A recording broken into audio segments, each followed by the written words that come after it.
Alright, so in this tutorial I'm going to show you the best way on how to use survival tokens in Last War survival game. So make sure you watch this tutorial till the end to exactly know what to do. It's very easy and simple. You just need to open up your game, and right over here in inventory you will be able to see your heroes, and you can see the skill medals and everything. So what you need to do is just simply press on the buildings. Right over here you have to find talent.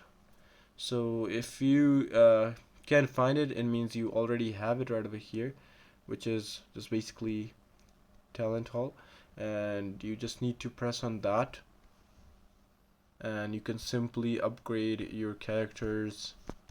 And right over here you can just press on upgrade and quick upgrade, and you can keep on upgrading your stuff.